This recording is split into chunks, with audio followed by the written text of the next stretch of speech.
del capítulo quinto del libro Interpretación Jurídica, que está dedicado al análisis del punto de vista del profesor Theodor Fibek. El profesor Theodor Fibek, antiguo catedrático de la Universidad de Mainz, Maguncia, en Alemania, es un destacadísimo docente que ubicó al derecho dentro del ámbito del saber práctico y más concretamente dentro del saber retórico, tal y como había sido conceptualizado por Aristóteles. De esta manera, forma parte del amplio e interesante y rico proceso de lo que nosotros hemos denominado aquí la rehabilitación de la filosofía práctica o el pensamiento de la razón práctica. En la sesión pasada nosotros examinamos el proceso de determinación del derecho en Tomás de Aquino y en la anterior clase hemos examinado algunas notas, algunos aspectos fundamentales de la teoría del derecho natural. Toda esta conceptualización ubica al derecho como un saber práctico y por lo tanto dentro del ámbito, para seguir a Aristóteles, de los razonamientos probables, verosímiles, no de los razonamientos apodícticos o con certeza, diríamos, matemática. Hay como dos ámbitos de saberes según Aristóteles. Y el ámbito que a nosotros nos interesa, el ámbito del derecho, él lo ubicaba dentro del ámbito de la retórica, porque dice las ciencias prácticas se manejan con un nivel de verosimilitud, de probabilidad, de plausibilidad. Es decir, no hay una certidumbre, no hay una seguridad de carácter matemático. No podríamos razonar en el sentido de que el agua hierve a 100 grados. Si nosotros vemos los casos jurisprudenciales que nos toca, ya sea como abogados, como jueces, como autoridades administrativas, siempre son casos complejos, difíciles. A veces los hechos no están determinados con precisión, a veces las normas no son suficientemente claras, etc. Todo esto requiere de un análisis prudencial y el juicio que finalmente se obtenga es un juicio de verosimilitud, de probabilidad. Bueno, dentro de este marco teórico que acabamos de presentar, que ustedes ya conocen porque ustedes ya han escuchado anteriores clases en donde hemos presentado el planteamiento del positivismo jurídico, que se presenta a sí mismo como un planteamiento de carácter dogmático, es decir, con conocimientos ciertos e inequívocos, y luego el pensamiento de la razón práctica, dentro del cual se ubica la teoría naturalista, que trabaja sobre esta otra lógica. Bueno, dentro entonces de este marco teórico bien precisado, bien distinguido, hay autores que han ido dando sus aportes a esta perspectiva. Nosotros en esta ocasión vamos a examinar el pensamiento de Theodor Fibek, que concretamente ubica al derecho entonces como un saber retórico, más concretamente como un saber cetético o tópico.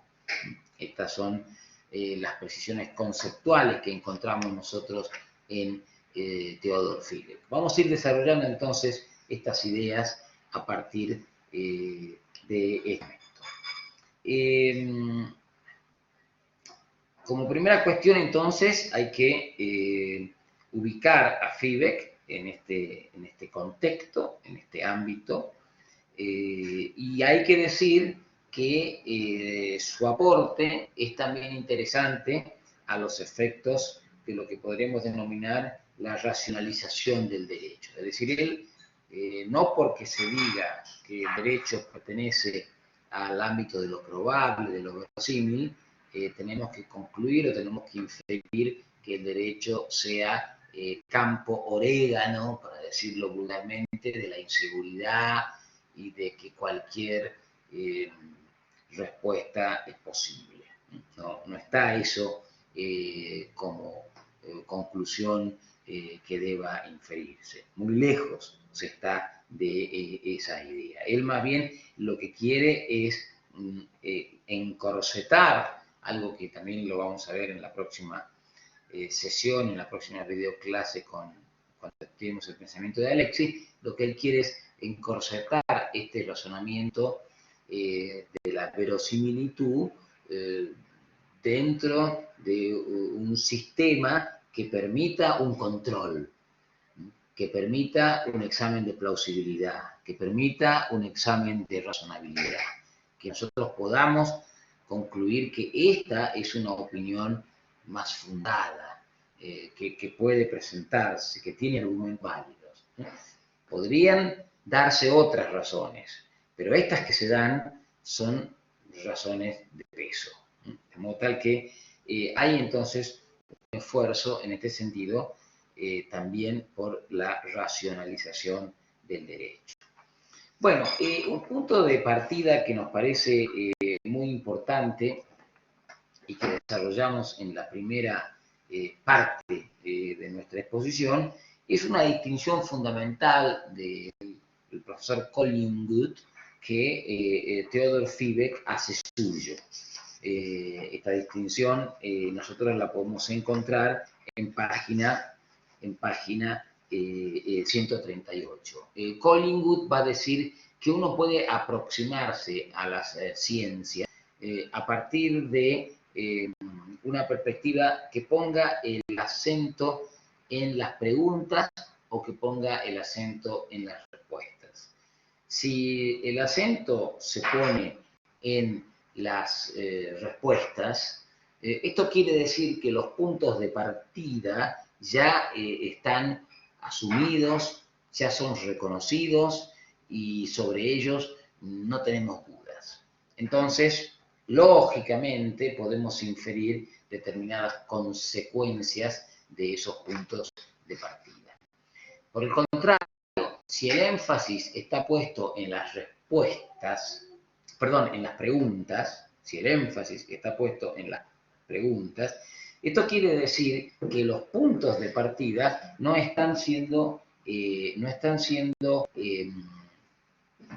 se asumen como certeros, sino que justamente son controversibles, son controversiales. Entonces,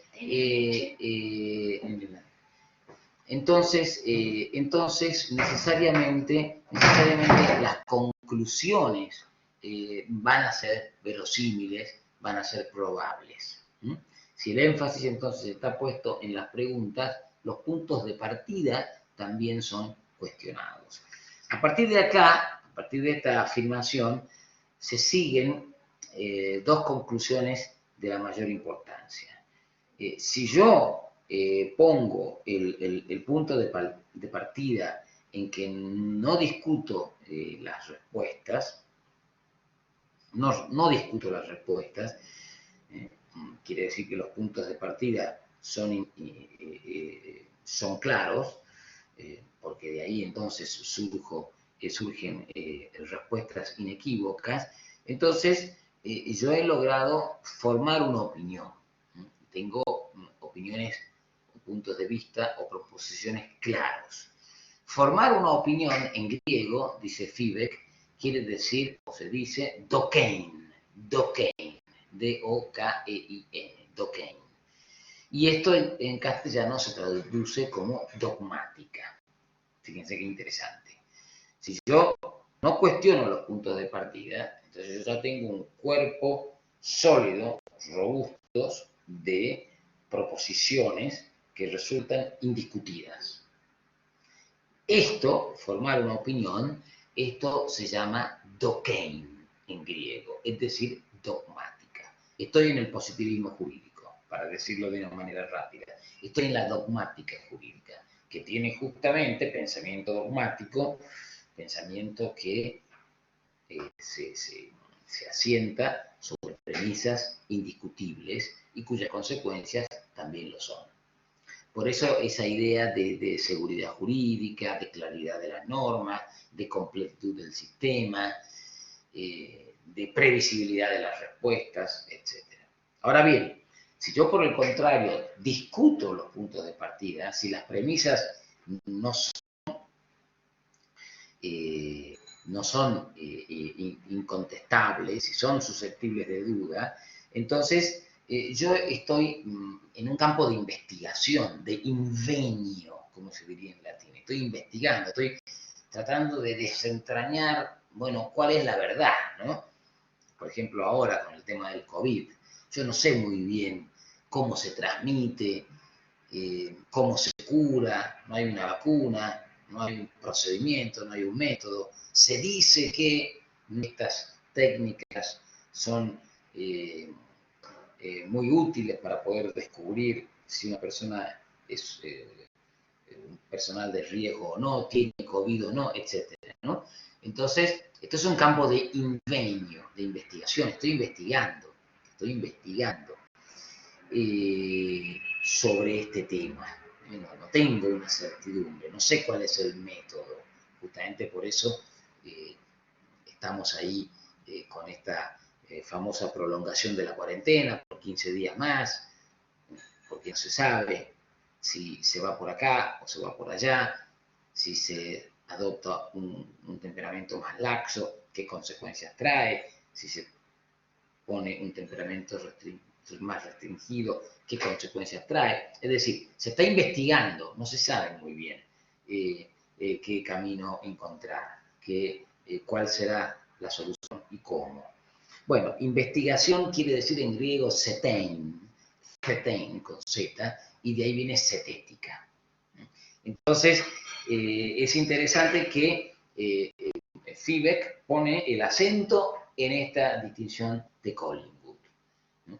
Tenemos entonces un pensamiento setético y tenemos por oposición un pensamiento dogmático. En el dogmático no tenemos duda, en el setético estamos investigando.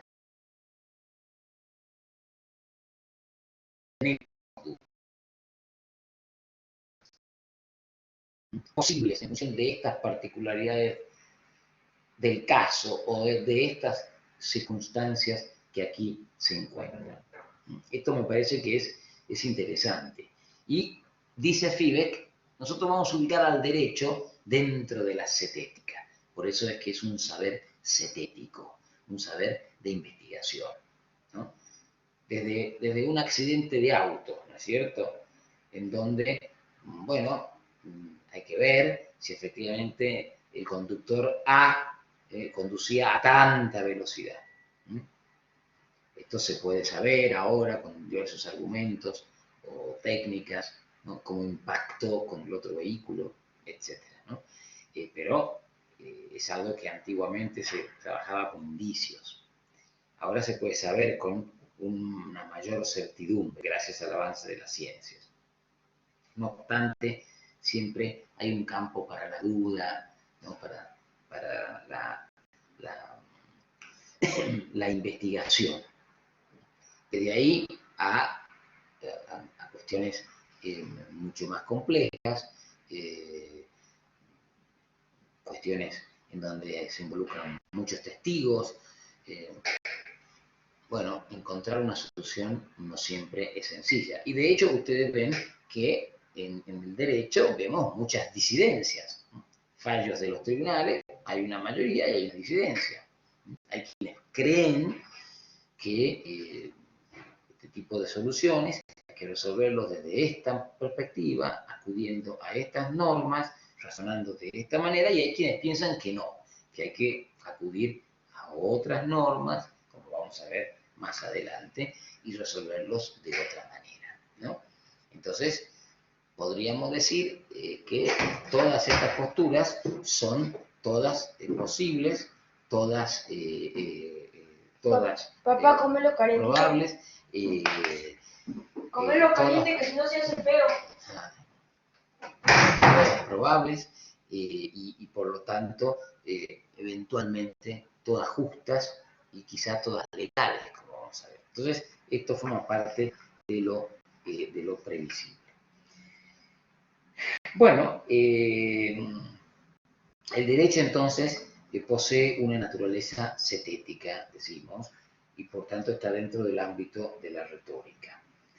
Ahí en página 139 hay una frase que a mí me parece interesante de Joseph Esser, que cita Larens, en donde dice que,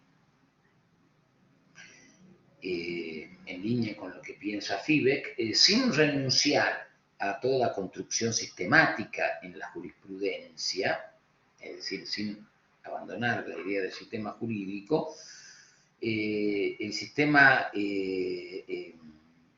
distingue Esser, y por lo tanto también Fivek, el sistema cerrado, que está representado por la idea de codificación, y el sistema abierto, tal y como en definitiva se configura también en un derecho casuístico, pues este no sale a flote a la larga sin una conexión de derivación conceptual y valorativa que haga racionalmente comprobables las decisiones particulares y convierta su totalidad en sistema. Fin de la cita, página 139. Entonces, aquí Joseph Esser, ¿qué es lo que nos está queriendo transmitir? Nos está queriendo transmitir que nosotros no podemos prescindir de la idea de sistema, es decir, de un conjunto de conocimientos, proposiciones, normas, precedentes, pero ese sistema no puede ser entendido de una manera cerrada, como lo entendía el positivismo jurídico, sino que tiene que ser entendido de una manera abierta, es decir, siempre atento a exigencias, a problemas que se vayan presentando en la realidad y ver qué tipo de respuestas es posible encontrar a esos problemas. Por eso el sistema que se abre, del que se habla es un sistema abierto. Y ese sistema abierto, que es propio de un derecho casuístico, es decir, de examinar cada respuesta, sin una condición. Cuando estoy examinando este problema particular, por ejemplo, si hago lugar a una excarcelación de una persona que sí podría tener cierto riesgo de contraer COVID en el sistema penitenciario, que es un caso que concretamente tuve que resolver hoy en mi tarea magistral, al conjunto de principios, de proposiciones y de normas que se enmarcan dentro de un sistema. Eso me condiciona, eso me determina. Por eso es que hay, dice Esser, una conexión de derivación conceptual y valorativa, que me dice cómo hay que entender si hay riesgo de fuga, etc. Pero lo que no me dice el sistema y sí me dice el problema son una serie de particularidades que solo se dan cita en este caso y no en otro. Por ejemplo, la conducta de la persona, si tuvo antecedentes, la cantidad o la envergadura del delito por el cual está detenida, el grado de complejidad de la enfermedad, si la hubiera, si se tratara de un paciente en zona de riesgo o no. En fin, hay una serie de particularidades que son propias de este caso, que no necesariamente se van a reiterar en otros casos. Entonces, el sistema, el derecho entendido dentro del ámbito de la retórica, es decir, dentro del ámbito de la cetética, es una tarea de investigación porque cada caso tiene una particularidad, pero no está ajena a un sistema, no está ajena a un concurso, a un conjunto de proposiciones. Lo que Fibek justamente nos va a decir es que esas proposiciones aparecen estructuradas bajo la forma de tópicos. Por eso su pensamiento él lo denomina tópica jurídica.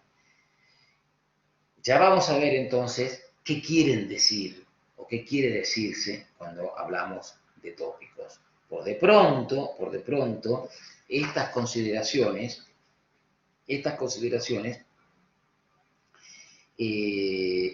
nos ponen, dice Fibek, en el ojo, en el foco de que el derecho tiene una naturaleza dialógica. Dice, acá hay algo, hay un dato que parece como relevante. Esta investigación, este ámbito de investigación, está suponiendo una instancia dialógica. ¿Por qué? Porque algunos argumentan en un sentido y otros argumentan en otro sentido. Algunos quieren la excarcelación, otros no quieren la excarcelación. Algunos invocan algunas disposiciones de algunas consideraciones fácticas que van en abono de esta postura y otros invocan normas y proposiciones y datos fácticos que van en abono de su tesis contradictoria. Ahora, fíjense qué interesante. Esto que se da en un proceso, algo que ya habíamos visto en el capítulo anterior, supone necesariamente el diálogo entre las partes. Las partes están obligadas a dialogar, a encontrarse y a encontrarse de forma dialógica. Por eso es que él dice, este derecho que tiene estas características cetéticas lleva implícito la idea del diálogo. Si yo ya tengo todo cerrado, si yo ya tengo todo predeterminado, no tengo mucho que dialogar. Las cosas son así, simplemente. Los jueces casi no servirían, serían como máquinas que les darían ciertos datos fácticos, aplicarían la norma del caso y entonces ya tendrían la solución. Como ustedes pueden ver, las cosas no son tan así, ¿no? El ejemplo este que yo he dado de hoy a la mañana es un ejemplo claro de esto que estoy tratando de señalar. No se trataba de una enfermedad típica de esas consideradas de riesgo, pero era muy semejante, fíjense. Estaba ahí, en el límite, con lo cual se podía considerar, pero habían otra serie de elementos que también jugaban un papel determinante para adoptar una solución contradictoria. Ahora, todo esto supone un encuentro dialógico. Había un fiscal que se oponía, había una defensa que se requería y ambos dialogaron y finalmente un juez resuelve la situación. Por eso es que Aristóteles distinguía dos tipos de discurso, ¿no? El discurso apodíctico o demostrativo, que podría ser el discurso matemático, o el físico, o el químico, o el del ámbito de las ciencias de la naturaleza, donde uno puede obtener respuestas con enorme certidumbre, y después están el discurso dialéctico o tópico, ¿no? Un discurso basado justamente en proposiciones verosímiles, como ser estas que acabo de señalar. El derecho claramente está en este último ámbito. Entonces eso va a exigir, en primer lugar, de considerar que la lógica del derecho sea una lógica dialógica. la lógica del derecho es una lógica dialógica. El derecho va a requerir de la dialéctica, del diálogo. Un defensor que dice tal y cual cosa, un fiscal que dice tal y cual cosa y un juez que trata de encontrar un camino de equilibrio o de elemento superador de las proposiciones de las partes, ¿no? La lógica del derecho es una lógica dialógica, donde se van de alguna forma develando la verdad, se va develando la verdad. El segundo aspecto que llama la atención Fibek sobre la naturaleza del derecho es que en este marco, en el que la lógica jurídica es una lógica dialógica, el discurso aparece como el elemento central, como el punto central de la teoría del derecho. El discurso aparece como el elemento central de la teoría del derecho. Acá es interesante distinguir, Fibek lo hace, lo que podríamos considerar un examen sintáctico, un examen semántico y un examen pragmático de las normas y del saber jurídico, ¿no? Cuando nosotros pensamos en lo semántico, es decir, en el significado de las palabras, o en lo sintáctico, es decir, en la manera como están predispuestas las palabras y conformadas las oraciones, nosotros, dice Fibek, tendemos a establecernos en una perspectiva no situacional. No vemos la situación, no vemos el caso concreto, no vemos el problema. Nosotros vemos el sistema, vemos la norma y estudiamos el significado de la norma o el sentido de la norma por su ubicación dentro de otras normas. Ahora, la mirada pragmática, en este caso del derecho, lo que hace es que ubica las normas en una situación, en un caso particular, en una situación concreta. Entonces, él va a decir que para entender el ser del derecho, para entender el sentido del derecho, hay que comenzar por la pragmática. Hay que ubicarse en una situación o en una dimensión situacional, Es decir, no podemos entender el problema del derecho al margen de la situación. Por ejemplo, en el caso de hoy, para seguir con el ejemplo, se pedía la excarcelación y se decía, la persona vivirá extramuros en la casa de una persona de referencia que se dedica a la venta de ropa. Entonces, fíjense que una argumentación que se brindó en el caso es la siguiente. Si uno está extramuros, puede contraer el virus porque hay casos, si bien escasos y contenidos, hay casos extramuros. No los hay, no ha habido ningún registro intramuros. Pero además, tal vez sea contraproducente que vaya a un lugar en donde el ejercicio laboral sea el de la compraventa de ropa, porque la ropa puede ser un transmisor del virus. Entonces, indirectamente puede haber por esa vía un contagio. Con lo cual, la situación, el contexto situacional, la pragmática, juega un papel importante a la hora de tomar una decisión. Y obviamente, la pragmática de otro caso, del caso que se resuelva mañana, puede no ser la misma. y por lo tanto se puede adoptar un temperamento diverso y no se cae, no se incurre en la adicción ni en inseguridad, sino que la distinta naturaleza del caso permite una distinta respuesta. El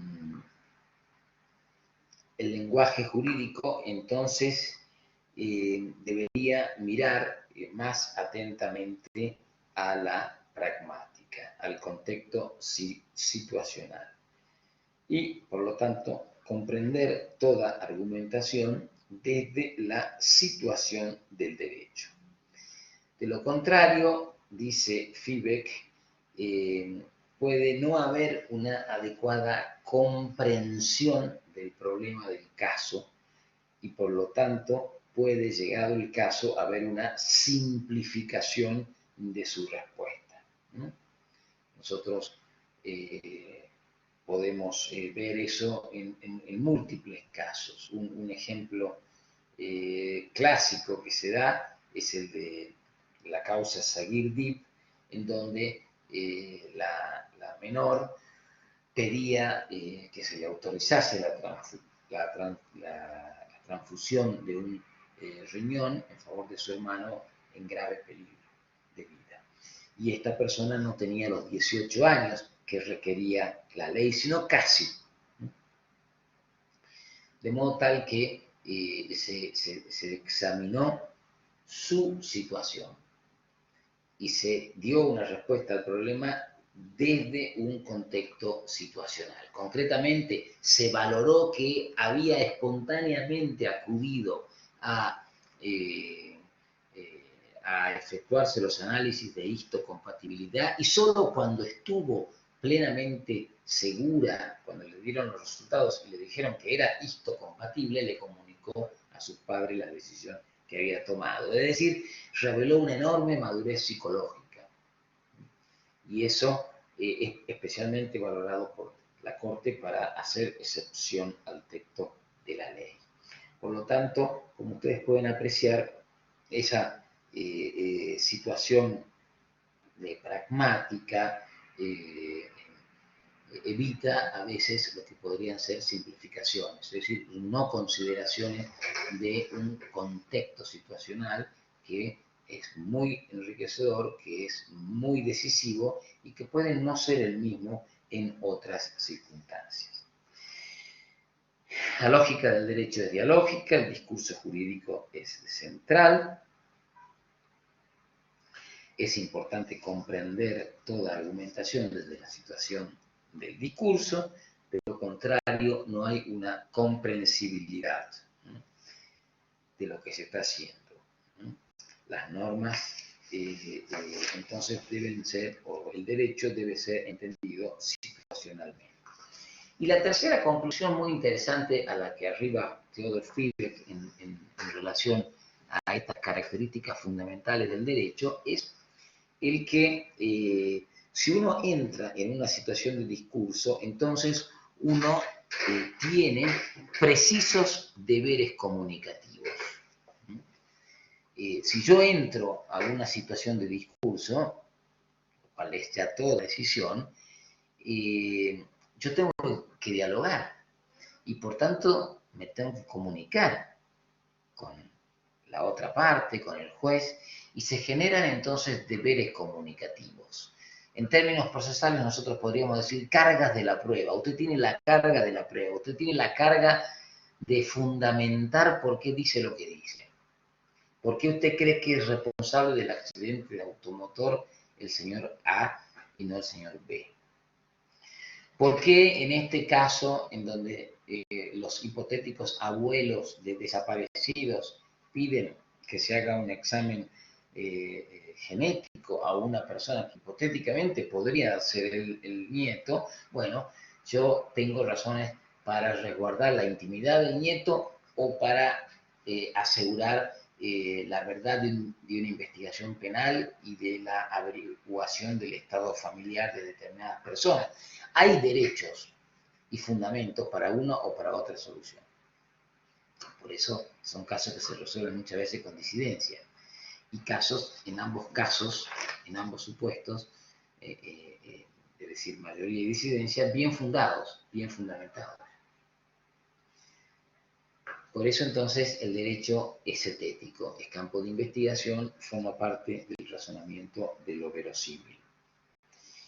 Y por eso entonces la necesidad de precisos deberes comunicativos. Freire va a decir que argumentar es fundamental. Yo voy a tener que argumentar y al mismo tiempo voy a fundamentar. El que entra en una situación de discurso asume deberes comunicativos.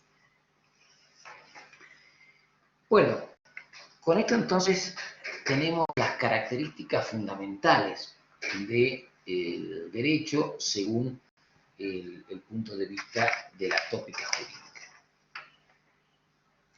Ahora,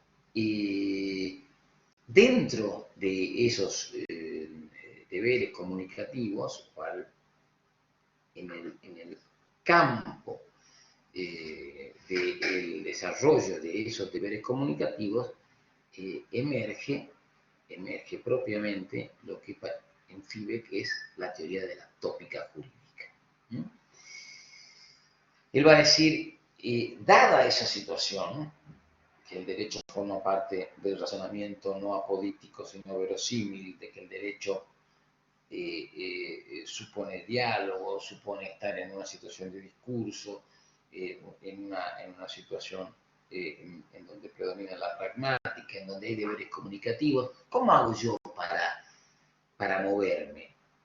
Dado eso, ¿cómo hago yo para moverme? Bueno, Fibeck dice, usted puede acudir, tiene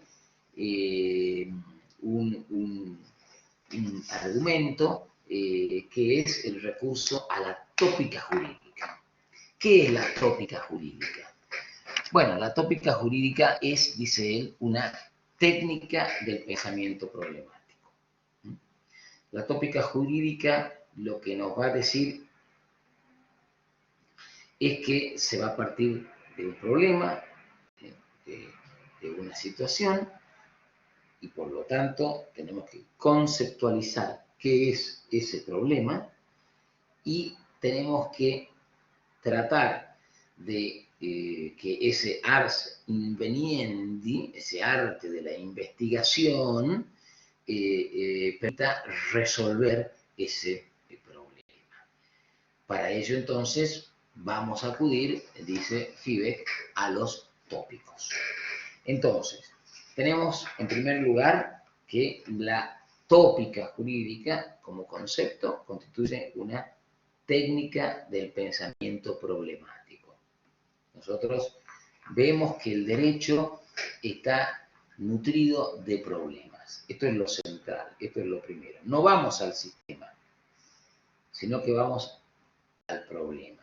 Vamos a ese ámbito en donde las premisas no son ciertas, en donde lo que es cierto son las preguntas. Para nuestro fin, dice Fibeck, puede llamarse problema a toda cuestión que aparentemente permite más de una respuesta y que requiere necesariamente de un entendimiento preliminar, conforme al cual toma el cariz de cuestión que hay que tomar en serio y a la que hay que buscar una única respuesta como solución. Acá se está introduciendo un tema que quizás no ha sido pensado por Fibeck, el de la única respuesta posible. Esto es algo que ha sido planteado con posterioridad por Dworkin, pero lo que queremos significar es que se acude al problema con el afán de encontrar una respuesta al menos plausible. Entonces, acudimos a los tópicos. Los tópicos son lugares comunes, topoi en griego, lugares comunes, criterios, regulae, directivas de argumentación. Nadie puede enriquecerse sin causa a costa de otro. Ese puede ser un tópico. debemos obrar de buena fe. Ese puede ser otro tópico. Los contratos deben ser interpretados y celebrados de buena fe. Otro tópico. De acuerdo con lo que las partes verosímilmente pudieron entender, obrando con cuidado y previsión, decía antiguamente el Código de Vélez, ¿no? Ese es otro tópico. Los tópicos son entonces posibilidades de orientación del problema. Yo tengo acá un problema en donde no sé,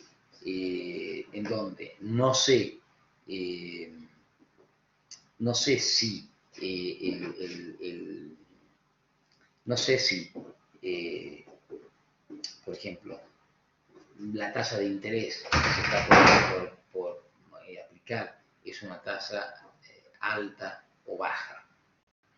¿Cuál sería la tasa justa? Bueno, yo tengo que tener por norte que no corresponde el enriquecimiento incausado. Eso sería una situación de abuso del derecho. Eso es un tópico.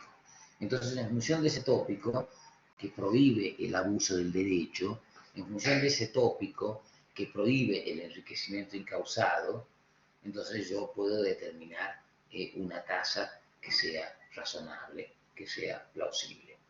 Como pueden ustedes ver, dice Fibeck, se trata de conclusiones cortas, es decir, este tópico sirve para resolver este caso, no sirven para largas cadenas de razonamiento. Son invitaciones. Y en este sentido, dice, podemos ver el aire de familia que hay entre la jurisprudencia y la retórica. La retórica, técnica de argumentación, de persuasión, se parece mucho en este sentido a la jurisprudencia. Se parece mucho en el sentido de que la jurisprudencia trata de encontrar soluciones plausibles que pueden servir para este caso, con este alcance, no necesariamente repetibles en otros casos. Se trata, dice Fibeck, y esto es muy importante, de premisas compartidas que gozan de una presunción de plausibilidad. Es decir, yo no introduzco un tópico que se me ocurre a mí, sino que en líneas generales se trata de tópicos, de lugares comunes, de avisos, de invitaciones que son compartidos en el seno de una sociedad. Es decir, entre nosotros entendemos cuando decimos que cuando hay un conflicto hay que tener en cuenta para su resolución el superior interés del niño. Esa frase que está en nuestra Constitución a través de la Convención para la Protección de los Derechos del Niño, cuando hubiera un conflicto, siempre se procurará resolverlo dando prevalencia a la interpretación que dice que hay que tener en cuenta el superior interés del niño, es claramente un tópico que todos entendemos y que todos compartimos.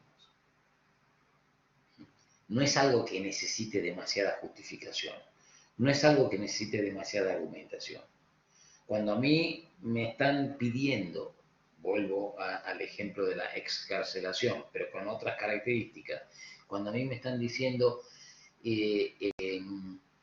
por razones de reunificación familiar, conviene que esta persona, que es madre de hijos menores a su cargo, resulta más plausible, más atendible que pueda reunirse con sus hijos menores y criarlos la mamá. Ahí entonces uno puede resolver teniendo en cuenta el superior interés del niño. Y ahí algunas veces la jurisprudencia ha dicho, sí, pero esta persona quiere volver al lugar en el cual vendía droga. Incluso la droga estaba escondida en los pañales de ese menor. Parece entonces como que ese ámbito físico no resulta el más adecuado, el más prudente. O, por el contrario, podría decirse que en función de las particularidades de esa causa, sí. Como ven ustedes, se trata de puntos de vista que son compartidos por un determinado contexto social y cultural. Dentro entonces de esos tópicos, obviamente, encontramos tópicos jurídicos. Yo he ido mencionando acá un montón de ejemplos de tópicos jurídicos, ¿no? Y ustedes en el texto van a encontrar otros. Porque el pensamiento tópico es solamente un pensamiento tópico jurídico. También, como dice él, hay lugares gramaticales, hay lugares artísticos, es decir, hay puntos de vista vinculados con el arte, con la gramática, etc., ¿no? Reglas, ¿no? Las palabras esdrújulas se escriben de esta manera, tal acento. Bueno, son como lugares, uno ya sabe que esto es así, y esto genera una communis opinion, una opinión común. Bueno, a partir de ahí empezamos a ver algunos casos especiales, algunos supuestos concretos de aplicación de la tópica jurídica. En primer lugar, esta distinción de tópicos e interpretación. ¿Cómo actúa el intérprete ante un problema? Bueno, es muy común que se actúe tópicamente. Yo acá lo pongo o analizo un par de ejemplos para que ustedes lo puedan luego ver en el libro. Pero un primer ejemplo es el famoso caso Priep, que fue fallado por la Corte Suprema en el año 1995. Ahí se trataba de extraditar, un pedido de extradición por parte del gobierno de Italia al gobierno de la República Argentina de un ciudadano de origen alemán que había participado en un grave atentado a la vida de esas personas en Roma sobre el final de la Segunda Guerra Mundial. Entonces, hay una opinión, que finalmente fue la disidencia, que dice que non crime sine lege previa. No hay un crimen sin ley previa. Y el tratado de extradición entre Argentina e Italia no preveía la extradición respecto de los delitos de lesa humanidad. Por lo tanto, los delitos que estaban previstos, entre otros el homicidio, ya había prescrito y no procedía la extradición. La mayoría piensa que tratándose de un delito de lesa humanidad resulta imprescriptible y por lo tanto, de acuerdo con el derecho de gentes, corresponde la extradición. Fíjense en que en ambos casos se razona tópicamente. En ambos casos se parte de un principio, de un tópico, de un aviso, de una invitación. Los crímenes de lesa humanidad no prescriben. Para juzgar tiene que haber una ley previa y no había en la República Argentina en ese momento una norma que castigase este tipo de delitos. Ahora, a partir de ese punto de partida, a partir de ese diverso punto de partida, obviamente son diversas las soluciones. Ahora, podríamos decir que ninguna de ellas es injusta, podríamos decir que todas son legales. En todo caso, quizá podríamos decir que hay alguna que es más justa que otra, pero no que sea menos legal. Entonces, en el tema de la interpretación es interesante cómo se advierte este permanente recurso a los tópicos. El segundo que estudiamos ya lo hemos anticipado, tópico y sistema. Lo que nosotros pensamos, lo que Fibek piensa, es que el sistema de que se trata es siempre un sistema abierto, porque los tópicos requieren de permanente, es decir, el sistema jurídico dialógico requiere de tópicos en permanente movimiento. Por ejemplo, para la última emergencia de la República Argentina, ahora estamos en otra, la última emergencia hubo una gran crisis respecto de cómo cumplir los contratos en dólares, porque se habían pautado bajo un esquema denominada convertibilidad, en la que un peso era igual a un dólar, fíjense, ¿no? Un peso, un dólar. Ahora, un dólar, 120 pesos. Fíjense cuánto se ha devaluado nuestra moneda en los últimos 20 años. Y bueno, ¿cómo resolvemos este tema? Había que pagar en un dólar que representaba un peso, y ahora resulta que ese dólar llegó a representar hasta 6 pesos en aquel momento. ¿Cómo hacemos? Bueno, se inventó el principio del esfuerzo compartido. 3 pesos. Si el dólar vale 6, tenés que pagar 3. No tenés que pagar 6, tampoco 1, un término medio. Esto se llamó la tesis del esfuerzo compartido. Eso es un tópico. Ahora, ese tópico no estaba en el sistema. Lo inventa la jurisprudencia para solucionar asuntos de equidad. Para solucionar con equidad, con justicia en el fondo, este tipo de problemas. Fíjense qué interesante. Yo no te exijo que me pagues un dólar, porque eso significaría que me tenés que pagar 6 pesos. Antes vos me ibas a pagar 1, ahora me tenés que pagar 6. No, esto no, es injusto. Pero tampoco podés perjudicar a la otra parte. ¿De qué manera se llega a una solución? A través de este sacrificio, este denominado esfuerzo compartido. Por lo tanto, el sistema es siempre abierto, porque está recepcionando, está ingresando tópicos. Tópico es entonces algo que requiere de un sistema abierto, algo que ya habíamos dicho entonces al principio. Bueno, con esto llegamos al final de esta presentación. Ahí nosotros decimos que en este esfuerzo por controlar la plausibilidad de los resultados, le falta quizá a la tópica una actividad de la argumentación, en donde se fijen más estrictamente las obligaciones de fundamentación.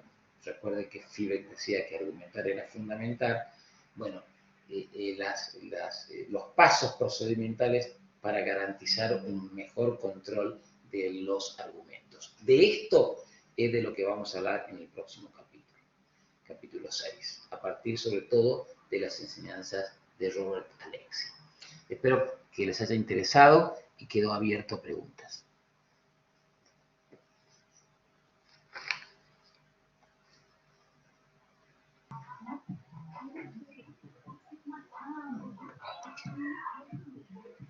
Profesor, estoy escribiendo en el chat si los chicos tienen alguna consulta.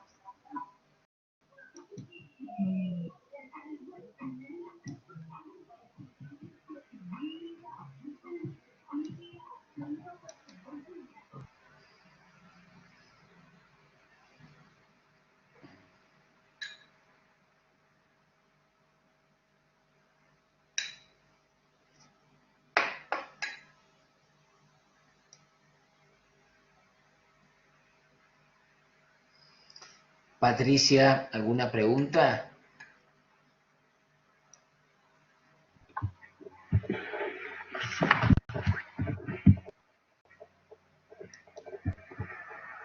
No, doctor.